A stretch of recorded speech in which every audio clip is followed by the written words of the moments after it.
ከደረሰብን መከራ ከደረሰብን ችግር አንተ ትበልጣለህ የደረስክልን እግዚአብሔር። የከርታታዋ ስደተኛ እህታችን ትዙ ጉዳይ አሁን ድረስ እያነጋገረ ይገኛል። ትዝታን የበላ ጅብ አልጮህ ብሏል። ተጠርጣሪ ገዳይ ባለቤቷም ያለበት እንዳይታወቅ ሆኖ አሁን ድረስ እየተፈለገ ይገኛል። ይቺ እህታችን ገና በ17 ዓመት ዕድሜዋ ነበረ የቤተሰቦቿን ሕይወት ለመቀየር የራሷንም ለማሻሻል ገና በልጅነት ዕድሜዋ ወደ ስደት ግብጽ ያቀናችው።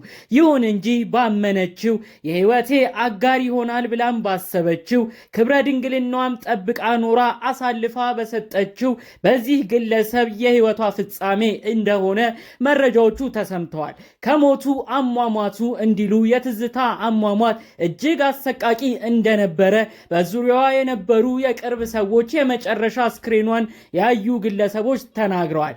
አጠቃላይ እነዚህ የቅርብ ሰዎቿ ደጋግመው እየተናገሩ የሚገኙት እባካችሁ ይህ ጉዳይ አይረሳ፣ የሚዲያ ሽፋንም ይደረግለት፣ የእህታችንን የትዝታ ተጠርጣሪ ገዳይዋንም ሐቋም ይውጣላት እያሉ በየተደጋጋሚ እየጮሁ ይገኛሉ።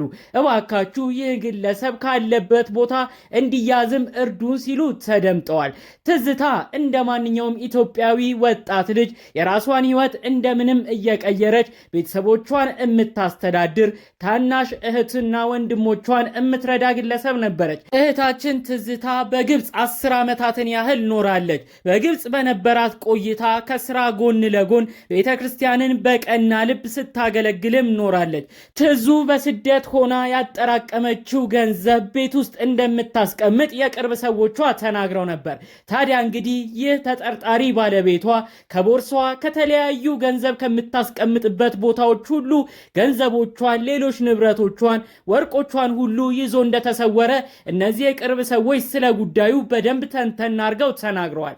እህታችን ትዝታ ብዙ ህልም ነበራት፣ ብዙ ተስፋም ነበራት። በተለይም ከግብጽ የስደት ህይወቷ በተጨማሪ ወደ ካናዳ ለማቅናት የተሻለም ሀገር ለመግባት ትልቅ ፕሮግራምን ይዛ ጥሩ ስፖንሰሮችንም አግኝታ ፕሮሰስም ጀምራ እንደነበር የቅርብ ሰዎቿ ተናግረዋል።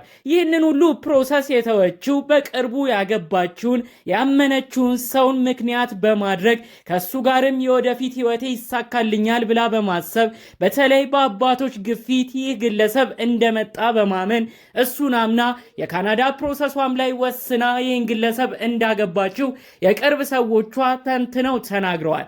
ትዙ ብዙ ህልም ስለነበራት ወደ ካናዳም እንድታቀና ትልቅ ፍላጎት ስለነበረን እባክሽ አሁን የማታውቂውን ሰው አታግቢ፣ አላማሽን አትዘንጊ ስንል መክረናት ነበር ያለች አንድ የትዙ ወዳጅ በተለይ ደግሞ ወደ ግብጽ ያመጣኋት እኔ ነኝ ያለች ግለሰብ ስለ ጉዳዩ ተናግራለች።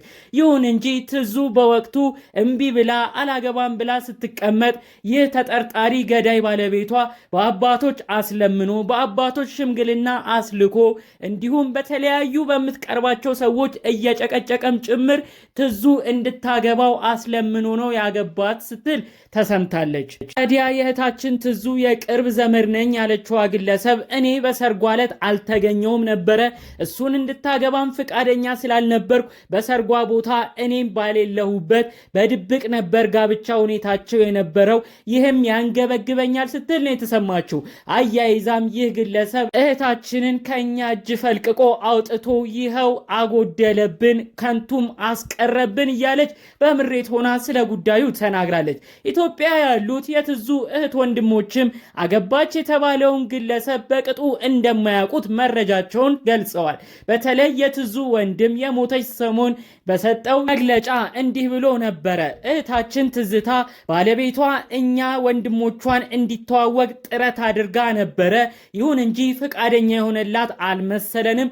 እሱም በግሉ እኛ ቤተሰቦቿንም ሊተዋወቅ ፍቃደኛ አልነበረም። በቅጡ እንኳን ማንነቱን ምንነቱን ሳናቀው ነው ከኛ ነጥሎ ጉድ የሰራብን በማለት ስለዚህ ተጠርጣሪ ተጠርጣሪ ባለቤቷ መልእክታቸውን አስተላልፈዋል። ታዲያ በዛም አለ በዚህ ይህ ግለሰብ ምን አስቦ እንደው ምንስ አድርጋው ይሆን? እንዴት እቺ እህታችን ላይ እንኳን ሊገሏት አይደለም ሲያዋት የምታሳሳ ፍልቅልቅ በቤተ ክርስቲያን ስርዓት የኖረች እህታችን ላይ እንዴት እጁን አንስቶ ይህን ግፍ ሊፈጽምባት ቻለ? ብቻ ባጭሩ እሱ ይገኝና ለፍርድ ይቅረብልን ሲሉ የተለያዩ ቦታዎች ላይ መረጃዎቹን እያጋሩ ይገኛሉ። ወዳጅ ዘመዶቿ እሱ ይያዝልን፣ ወደ ግብፅም ያምራልን፣ ይሄን ገድያ የፈጸመበት ሀገር ላይም ይዳኝልን በማለት ጭምር ስለ ጉዳዩ እየተናገሩ ይገኛሉ። ይህ ተጠርጣሪ ባለቤቷ በኢትዮጵያ በተለያዩ ክልል ከተሞች እንዲሁም በአዲስ አበባ ታይቷል የሚሉ አሉ። በሌላ በኩል ደግሞ ወደ ለንደንም የተሰማ ሌላ መረጃ አለ።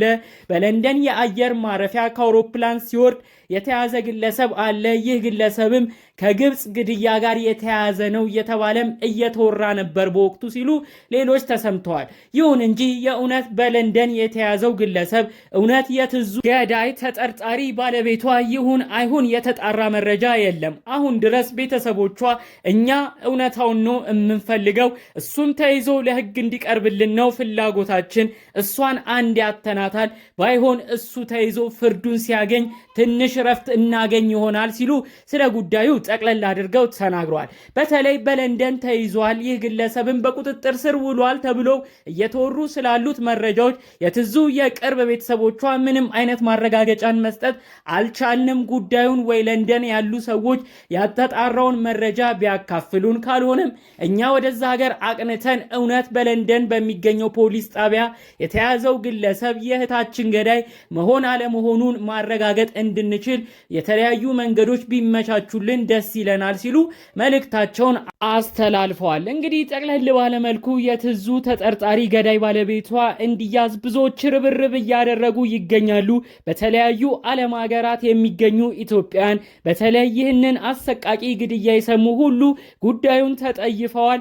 እባካችሁ ገዳዩ ተጠርጣሪው ባለቤቷም እንዲያዝ ጥረት እናድርግ በማለት ጭምር መልእክቱን በተለያዩ ቦታዎች እያሰራጩም ይገኛሉ። ጠቅለል ባለመልክ ግን በትዝታ ጉዳይ በተመለከተ አንዳንዶች ሌሎች ሐሳብን እንዲሁም ምክሮችን ሲሰጡ ተመልክተናል። ከዚህም ውስጥ እባካችሁ እህትም ወንድሞችም የምታገቡትን ሰው ጠንቅቃችሁ እወቁ። በተለይ ደግሞ ቤተሰቦቻችሁ፣ የቅርብ ሰዎቻችሁ የሚመክሯችሁንም ነገር ስሙ።